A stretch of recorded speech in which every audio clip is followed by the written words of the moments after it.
জায়গায় ভোগালী 2 থেকে কে বা কারা দুটো তিনটে ছাগল খুলে নিয়ে গেছে। এত ছোট লোকের কারবার। যারা ছাগল নিয়েছেন আমি আশা করব আজকে রাতের মধ্যে যদি না ফেরত দেন, কালকে সকালে আপনি শ্রীঘরে যাওয়ার জন্য তৈরি থাকবেন। আমাদের লোক হলো, কিন্তু কোনো রকম রায় চলবে না। যদি না পূরণ করতে পারি, আমি আজকের এই প্রকাশ্যে বিজয় উৎসবের মঞ্চে দাঁড়িয়ে বলছি, আমরা 2026 সালে আর ভোট চাইতে আপনাদের কাছে যাব না। বাংলার মানুষ তাদের জামানত জব্দ করবে, প্রত্যেকটা প্রার্থীর জামানত জব্দ হবে। 18 জায়গায় আপনারা দেখবেন 18 জায়গায় তাদের প্রার্থীর জামানত জব্দ হয়েছে।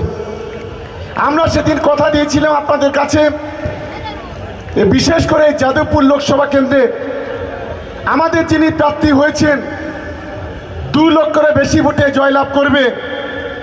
আর আইএসএফ এর যে একটা 4 পয়সার নকুল দানা খায় না মাখে কেউ জানে না, ওকালতি করতে করতে এসেছে, সে এসে বক্তব্য রেখে বলছে আমরা 2 লক্ষ ভোটে জিতব।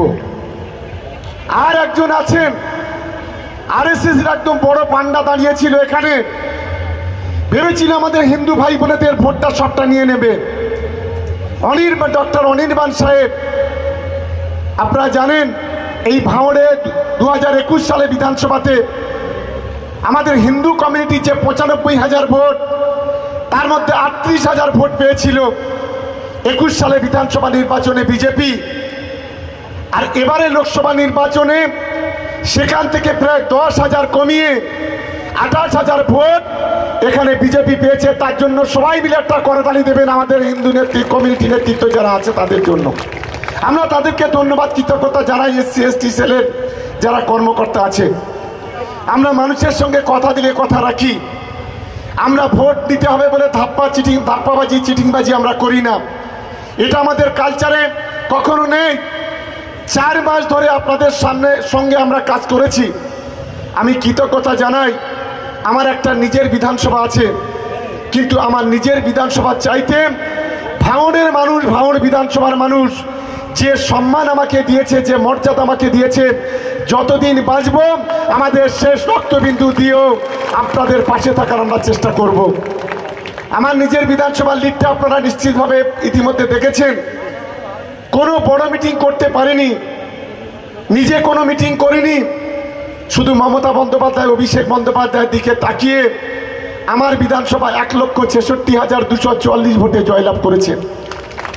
আর আমার লোকসভা জয়নগর 4,70,000-এর বেশি ভোটে আমরা জয়লাভ করেছি। দক্ষিণ 24 পরগনা যেখানে ভোটে দাঁড়াবো বলছিল ওই 4 পয়সার নকুল দানা, নওশাদ সিদ্দিকী অভিষেক বন্দ্যোপাধ্যায়ের বিরুদ্ধে, সেই অভিষেক বন্দ্যোপাধ্যায়ের লিডটা কত জানেন? 7,10,000-এর বেশি, 7,10,000-এর বেশি। আর ও যদি ভোটে দাঁড়াতো, আমি কথা দিচ্ছি 10 লক্ষ ভোটে অভিষেক বন্দ্যোপাধ্যায় সেখান থেকে জয়লাভ করতো। 10 লক্ষ ভোটে আমরা জিততাম। আর আমাদের পাশের আরেকটা লোকসভা মথুরাপুর লোকসভা, সেখানে আমরা 2 লক্ষের বেশি ভোটে জয়লাভ করেছি। আমরা ভোটের আগে আপনাদের বলেছিলাম আমাদের প্রত্যেকটা প্রার্থী 2 লক্ষ থেকে 4 লক্ষ ভোটে জয়লাভ করবে, কিন্তু 2 লক্ষ থেকে 7 লক্ষের বেশি ভোটে জয়লাভ করেছে। এবারে আমাদের দায়িত্ব আরেকটা, সেটা হলো মানুষের সঙ্গে কথা দিয়েছি আমরা যে 2026 সালের ফেব্রুয়ারি মাস পর্যন্ত এই ভাঙড়ের রাস্তাঘাটে 90% হতে 100% পারবো না, 90% রাস্তাঘাট আমরা তৈরি করব। আমরা যদি এই কাজ যদি না, এই কথা যেটা দিয়েছি সেটা এটা দায়িত্ব নিয়ে আজকের এই সভা থেকে বলে যাচ্ছে। তৃণমূল কংগ্রেস কথা দিলে কথা রাখে, তৃণমূল কংগ্রেস কথা দিলে কথাকে বাস্তবায়িত করে।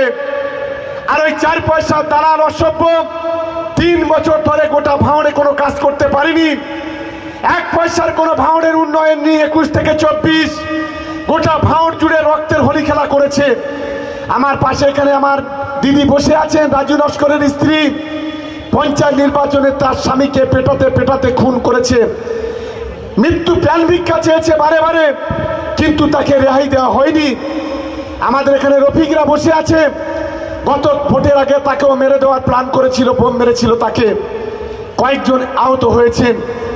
অনেক ঘটনার সাক্ষী আমরা, কিন্তু আমি সকলকে বলবো তার মধ্য দিয়েও ধৈর্য ধরে থাকতে হবে।